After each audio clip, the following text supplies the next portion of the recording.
Good morning, guys. You know what time it is. It's time for tactics. So it's early in the morning on Wednesday, October 1st, and I played a really good one last night against 1908 from Mexico.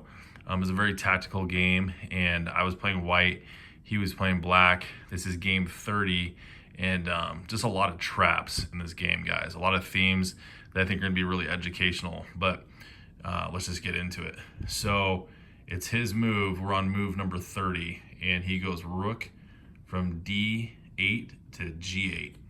So he's trying to, well, he's created this rook battery here on the G file, and he's threatening rook takes G2 and to force a queen trade for the two rooks.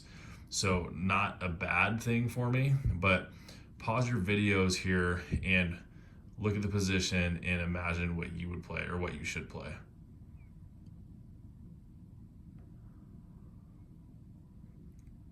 So the move I played, which is an excellent move, rated by chess.com, was F7. So pushing that pawn one more square and adding more pressure onto black. So his threat now down the G file is now a distant priority to this issue of my pawn promoting. So he has to address this. He goes rook to F8 to stop it. And now I try to undermine his rook on G3, and I take the pawn while winning a pawn. So knight takes H4. And he plays an interesting, well, creative move. It's a good move from rook to G3 to G7 because his rook is under attack.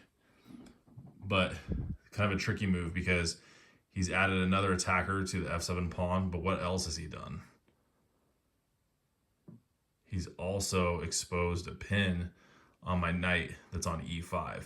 And my knight that was, prior to that rook moving, defending the pawn at F7 is now falsely defending it. So it's not going to be able to defend.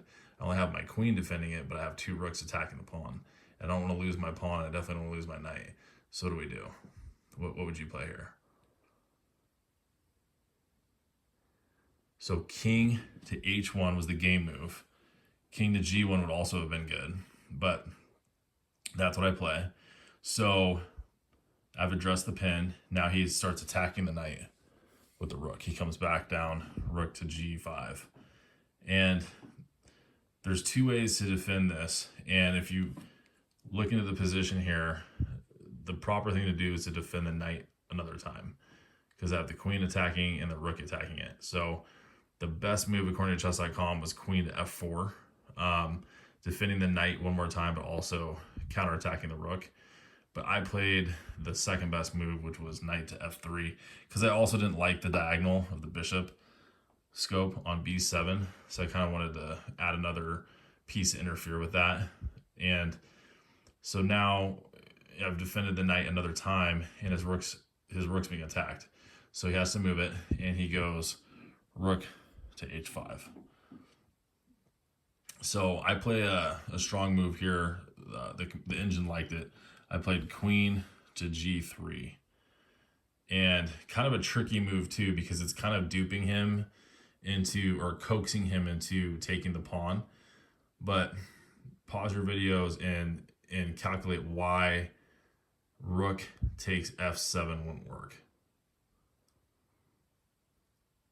So the reason rook takes F7 fails, because it looks like my queen is pinned to my knight, or my knight's pinned to my queen, is because I have queen to G8 check with a queen fork on that rook. So if rook takes F7, queen G8 check, and he's going to lose his rook.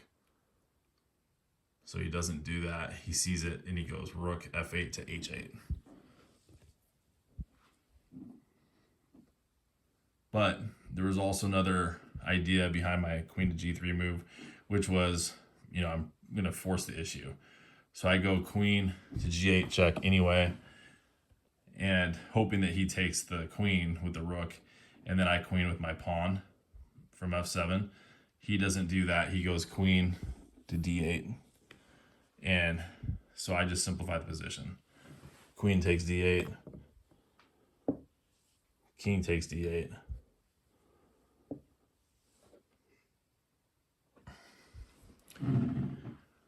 And now I just defend my pawn a second time, my pawn on h3, because I don't want to lose my knight on f3 and then get pinned or not be able to have enough defense and on h3. He takes anyway. Bishop takes f3. And I take with the knight, because I definitely don't want to isolate my pawns. But the game's pretty much over here, guys. I mean, he came king to e7, but there's really nothing to worry about anymore. I've simplified the position down. I have so many more pawns, 7 pawns. He has 2. And my knight is strong in the center of the board. I mean, yes, he has a rook to a knight, but I also have another pass pawn on the A file. So, you know, the moral of the story beyond all the tactical themes here is just that pawns matter, and you can really exert pressure on your opponent with a pass pawn, and, you know, just to mount pressure on your opponents and, you know, look for imbalances in your games. But anyway, guys, thanks for watching. Have a great day, and we'll see you on the next video.